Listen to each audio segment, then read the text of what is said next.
Hello friends, आज मैं फिर लेकर आई हूँ आप सभी के लिए महकता आंचल नोवेल। बहुत ज़बरदस्त है। इसका नाम है दिल का मसीहा। इसकी राइटर हैं समरा बुखारी।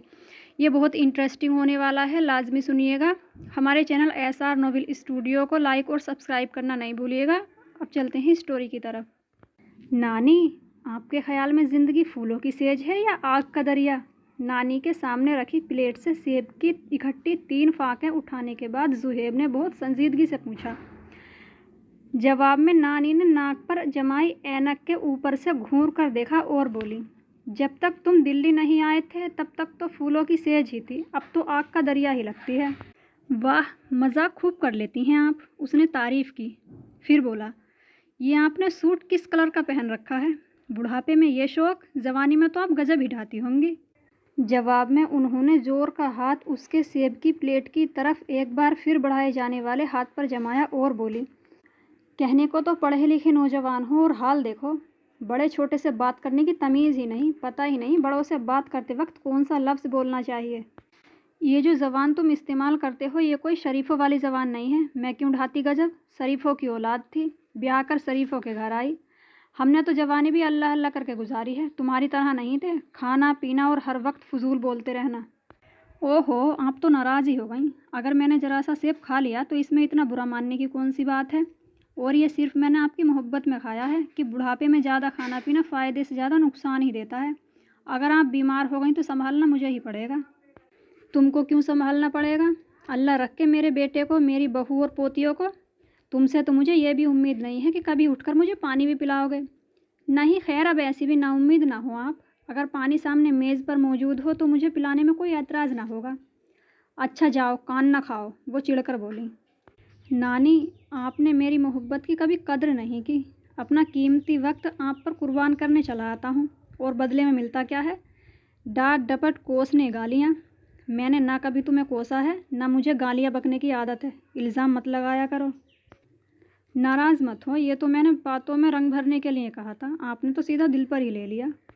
मैं तुम्हारी बातों को दिल से नहीं लगाती। तुम जैसों की बातों को अगर दिल से लगाने लगूँ तो मरीज़ हो जाऊँ। तुम्हें तो दूसरों के एहसासात का ज़रा भी ख्याल नहीं रहता, बस जो मुंह में आया पट से कह दिया। ये ना सोचा कि सुनने वाले को कितनी तकलीफ़ होगी।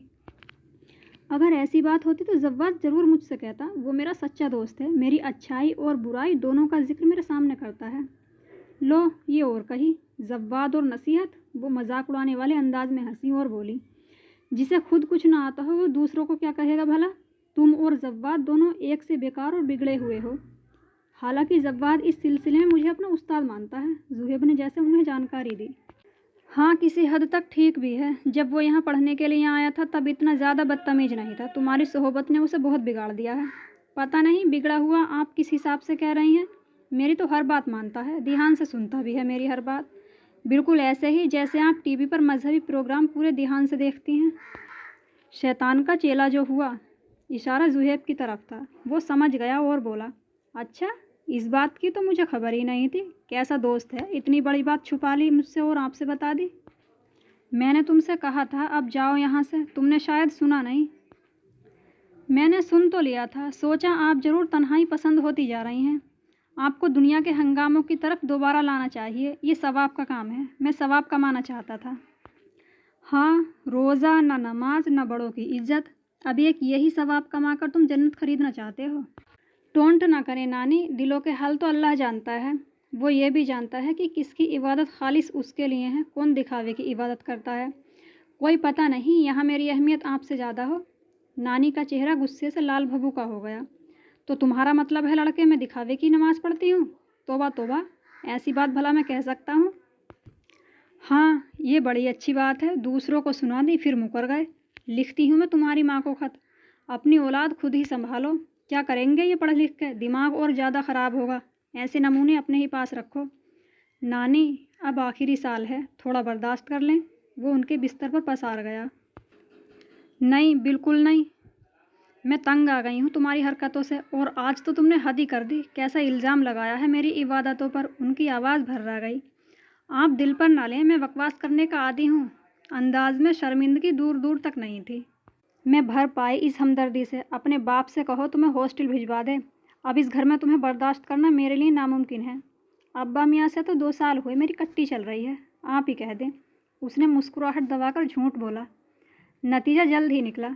नानी की आंखें मारे हैरत के दुख से फैल गईं। मुंह खुला था मगर आवाज़ नहीं निकली। क्या हुआ नानू? क्या आप भी राखी की तरह ये ख्याल रखती हैं कि अगर होठ थोड़े खुले रखे जाएं तो हुस्न में 4 चांद लग जाते हैं? कितने बदतमीज़ हो तुम। बाप से बातचीत बंद है, हद है बदतमीज़ी की। अब तुमसे शिकायत नहीं। जो बाप से बोलचाल बंद कर सकता है वो हमें भला किस गिनती में लाएगा? नहीं, खैर आपकी बात दूसरी है। वो हंसा और करवट बदलकर उनके करीब हो गया। आप मेरी नानी ही नहीं, मुझ पर आपके बहुत सारे एहसान हैं। उन्हें अपना भला ऐसा कोई एहसान याद नहीं आया। सवालिया अंदाज में उसकी तरफ देखने लगी। ये आपकी हर वक्त डांट डपट का नतीजा है कि मैं दुनिया के वार सहने के काबिल हो गया हूँ। आपकी नफ़रतें सह सहकर मेरा दिल ऐसा मजबूत हो गया है कि अब दुनिया मेरे लिए कोई अहमियत नहीं रखती। सफ़ीरा, ओ सफ़ीरा बेटी। उसकी बातों से तंग आकर नानी बहू को पुकारने लगी। जी दादी माँ, क्या बात है? सफ़ीरा के बजाय उनकी लाडली पोती हिना कमरे में दाखिल हुई और जुहेब को वहाँ मौजूद पाकर समझ गई कि नानी उन्हें क्यों पुकार रही होंगी। क्या तुमने अपना नाम चेंज कर लिया हिना? जुहेब ने मुंदी मुंदी आंखों से उसे देखा। क्या मतलब? वो समझी नहीं। नानी ने पुकारा, सफ़ीरा सफ़ीरा, और हाजिर तुम हो गई। अम्मी बिजी थी ना, इसीलिए मैं आ गई। ऐसी भी क्या मसरूफियात कि नानी की बात सुनने को भी नहीं आ सकी। वो किचन में है। हाँ, जब औलाद ऐसी निकम्मी होगी तो फिर। ओहो, तुम भी किसकी बातों में लग गई हो? मैंने तुम्हें बुलाया था। सॉरी दादी, असल में जैसे ही मैं कमरे में आई जुहेब भाई ने बातों में लगा लिया। इसकी बातें सुनती रही तो हो चुके तुम्हारे सारे काम। खबरदार जो इन दोनों की बातें सुनने में वक्त गवाया। पढ़ाई की तरफ ध्यान दिया करो। पढ़ाता भी तो मैं हूँ, जुहेब ने याद दिलाया। कोई एहसान नहीं है, तुम मत पढ़ाया करो। मैं अपनी बच्चियों की ट्यूशन लगवा दूँगी। अपनी बच्चियाँ?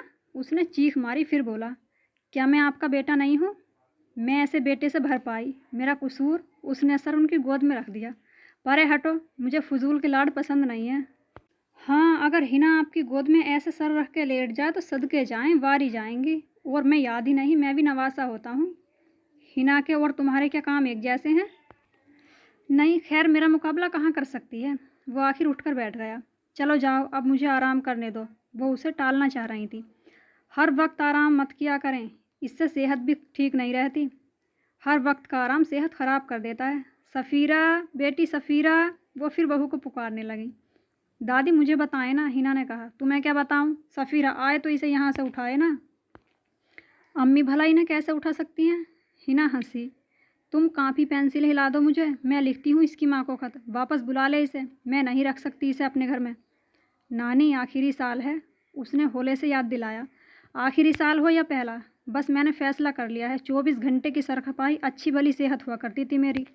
जब से तुम यहाँ आए हो मुसलसल सर में दर्द रहने लगा है। नानी, सौंफ बादाम खाया करें, हुक्म करें तो मुरब्बा ला दूँ। अगर वो पसंद नहीं तो किसी अच्छे से हकीम से नुस्खा लिखवा कर ला दूँ। मुझे तुम्हारे मुरब्बे नहीं, जहर ही खिला सकते हो तुम। बस यही उम्मीद है तुमसे मुझे।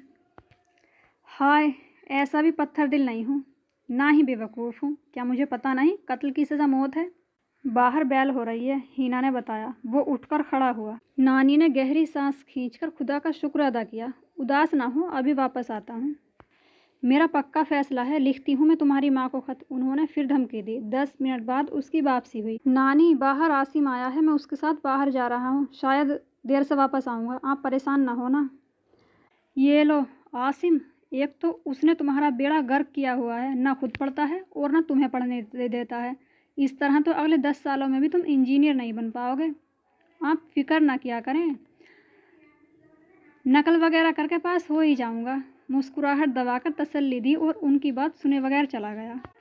जुहेब भाई जल्दी आइएगा, खाना बनने में थोड़ी ही देर है, पीछे से हिना ने पुकार कर कहा। उसने कोई जवाब नहीं दिया। चलो शुक्र है, घर में कुछ देर सुकून रहेगा। नानी ये कहते आराम से बिस्तर से उतरी। दादी माँ, जव्वाद भाई कहाँ गए हैं? मुझे क्या पता, मुझे बताकर थोड़े ही जाते हैं। जव्वाद भाई जब हमारे घर पढ़ने के लिए आए थे शरारती तो थे, मगर जुहेब भाई के साथ रहकर बहुत तेज़ हो गए हैं। जब वापस जाएंगे तो फुप्पो यही कहेंगे कि हमारा इतना अच्छा बेटा ख़राब हो गया। सब लिखती हूँ मैं तुम्हारी फुप्पियों को, उन्हें पता है अपनी औलादों का। और इस बात की तुम फिक्र ना करो। फिर यहाँ कौन से लड़के हैं, तुम 2 ही बच्चियाँ हो, बिगड़ने बनने में उनका अपना ही हाथ है। आपको पता है दादी, रात को जुहेब भाई देर तक जागते रहे, पता नहीं किसके साथ फ़ोन पर बात कर रहे थे। मैंने बिल की बात की तो कहने लगे बड़ा पैसा है मेरे बाप के पास, सारे बिल पे कर दूंगा तुम्हारे। हाँ, बस पैसे का घमंड है, ये नहीं पता कि खजाना कारून का भी हो, बेकार बैठे बैठे सारा ख़त्म हो जाता है एक दिन। और ये जो जव्वाद भाई हैं वो बहुत ही फजूल खर्च हैं, दिन में 3-4 बार तो उन्हें आइसक्रीम खाने की सूझती है। चिप्स के पैकेट उनकी अलमारी में भरे पड़े हैं, इतने कंजूस हैं, एक भी नहीं देते। एक रोज़ मैंने और सना ने उनकी अलमारी से 2 पैकेट निकाल लिए थे। घर आए तो शायद उन्होंने गिन लिए, इतना शोर मचाया कि बता नहीं सकती।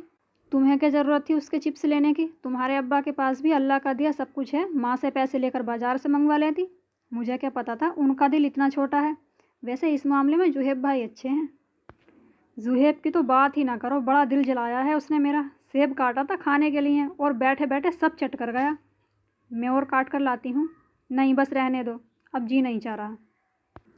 दोपहर का निकला था जुहेब, शाम को वापसी हुई। नानी सामने बरामदे में ही बैठी थी, उसे देखा तो बुरा सा मुँह बनाया। क्या हुआ, मेरी खूबसूरती से जल गई क्या? उसने बहुत आराम से कहा। खूबसूरती के बच्चे, ये शर्ट के बटन क्यों खोल रखे हैं? कहाँ गए थे आवारागर्दी करने? नानू, आप तो यूँ पूछती हैं जैसे शहर के सारे बुरे इलाकों को देख चुकी हूँ। अपनी बात का पूरा पूरा मज़ा लेते हुए वो उनके करीब कुर्सी खींचकर बैठ गया। जुहेब, छोड़ दो फजूल हरकतें। यही ख्याल कर लो माँ बाप के इकलौते बच्चे हो, बिगड़ गए तो उनका क्या हाल होगा। नानी, मेरी शराफत की तो आसिम कसम तक खाने को तैयार है, पता नहीं आप क्यों इतनी परेशान रहती हैं। जैसा तुम वैसा आसिम, बल्कि वो तुमसे 2 हाथ आ गई है। और जव्वाद कहाँ है? उसने इधर उधर देखकर पूछा। दोपहर को पढ़ता रहा है, अब सो रहा है, उसकी नींद मत खराब करना। और हिना सना कहाँ है? हिना तो पड़ोस में गई है अपनी माँ के साथ, और सना किताबें खोल कर बैठी कितनी देर से तुम्हारा इंतज़ार कर रही है। मैं कहती हूँ अगर बच्चियों को पढ़ाना है तो वक्त बांध लो, यूँ इंतज़ार मत करवाया करो। जी, जो हुक्म आपका। उसने जल्दी सर हिला दिया। हाँ, जैसा तुम मेरा कहना मानते ही बहुत हो। पता है नानू, आसिम की भाभी ने मशवरा दिया है कि अब मैं शादी कर लूँ। असल में उनकी नज़र में एक लड़की है, बल्कि ये कहना ज़्यादा बेहतर होगा कि लड़की वालों की नज़र में मैं हूँ। ना तमीज़ ना कमाई, और चले हैं शादी करने। उनका पारा चढ़ गया। अब इस तरह कहकर दिल तो ना तोड़े मेरा। तमीज़ का क्या है, 2 दिन में सीख लूँगा, और कमाई मेरे बाप की काफ़ी है। यहाँ से वहाँ तक फसलें लहलहाती हैं उनकी ज़मीनों पर। तुम करो यूँ उनकी मर्ज़ी के बगैर शादी, देंगे वो तुम्हें अपनी ज़मीनें। आपको शामिल कर तो रहा हूँ अपनी शादी में। हाँ, जैसे मैं तो तुम्हारी माँ की मर्ज़ी के बगैर तुम्हारी शादी में शामिल हो जाऊँगी। उन्हें उसकी बात पर गुस्सा आ गया। पता नहीं आपका दिल मेरे लिए इतना कठोर क्यों है, गैर क्यों बन जाती हैं आप मेरे लिए। जुहेब बच्चे, मैं तुम्हें क्या बताऊं, किस कदर तकलीफ़ देती हैं मुझे तुम्हारी लव वाली हरकतें। सुधर जाओ, संभल जाओ, तुम्हारा ही फ़ायदा है। नानी, आज क्या पका है? उनकी बात अनसुनी करते हुए पूछा। नानी को गुस्सा आ गया, जवाब नहीं दिया उसकी बात का। पता है नानी, नई फिल्म लगी है, बड़े हिट गाने हैं। आसिम तो कह रहा था कि देख कर जाना। मुझे आपका ख्याल आ गया, घर में अकेली होंगी, मेरे लिए उदास होंगी, और बार बार घड़ी भी देखती होंगी, फिर निगाहें जूती की तरफ जाती होंगी। बस इसी स्वागत के डर से वापस चला आया।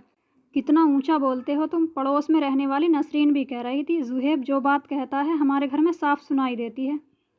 अच्छा, आवाज़ की क्वालिटी अच्छी है ना, इसीलिए। वो उठ खड़ा हुआ। आप कहाँ चल दिए? सोनू को देखूं, अगर पढ़ने का मूड हो तो उसे पढ़ाने के लिए तैयार हूँ। हाँ हाँ जाओ, कब से तुम्हारा इंतज़ार कर रही है वो। नानी ने दोबारा दुपट्टा सर पर जमाया। नानी, कितना अच्छा लगता है आप पर ये अंगूरी रंग का दुपट्टा, जबकि ये रंग किसी किसी पर ही सूट करता है। क्यों, अब ये खुशामद क्यों कर रहे हो? ओहो, आप तो मेरी हर बात का गलत मतलब निकाल लेती हैं। वो सना हिना के कंबाइन कमरे की तरफ चल दिया। इससे पहले कि वहाँ पहुँचता सना बाहर आ गई। कितना इंतज़ार करवाते हैं भाई आप, अगर देर करनी थी तो बता कर जाते ना। सना बच्ची, दुपट्टा ठीक से ओढ़ो, पीछे से नानी ने टोका। जुहेब ने मुड़कर उनकी तरफ देखा और बोला। सना हिना को समझाएंगी भी तो इतने प्यार, और मेरे लिए हर वक्त की डांट डपट, यहाँ तक कि जव्वाद से भी प्यार कर लेंगी। लेकिन मुझे तो देखते ही पारा हाई होने लगता है आपका। पढ़ाना है तो पढ़ाओ, मुझसे ज़्यादा बकवास ना करो। और ये शर्ट के बटन अभी तक क्यों खुले हुए हैं? पहले इन्हें बंद करो, फिर कोई काम करना। बहुत बेहतर। अरे आप हुक्म तो किया करें, बटन क्या बंद करना, आप कहें तो अपनी जान भी कुर्बान कर दूं। उन्होंने सर झटका और आगे बढ़ गईं। इतना इंतज़ार करवाया आपने, दोपहर को लंच पर भी गायब थे। अम्मी ने इतने अच्छे चावल बनाए थे, मैंने रखे हैं आपके लिए, कहें तो ले आऊँ। लाल दुपट्टा अच्छी तरह ओढ़े वो उसके सामने खड़ी थी, बिल्कुल नाजुक सी गुड़िया लग रही थी। अब ऐसे क्या देख रहे हैं? बात का जवाब ना पाकर उसने पलकें उठाईं और उसे अपनी तरफ देखता पाकर पूछने लगी। जल्द मिलते हैं नेक्स्ट एपिसोड के साथ। हमारी नेक्स्ट एपिसोड बहुत इंटरेस्टिंग होने वाली है। तब तक के लिए अल्लाह हाफिज़।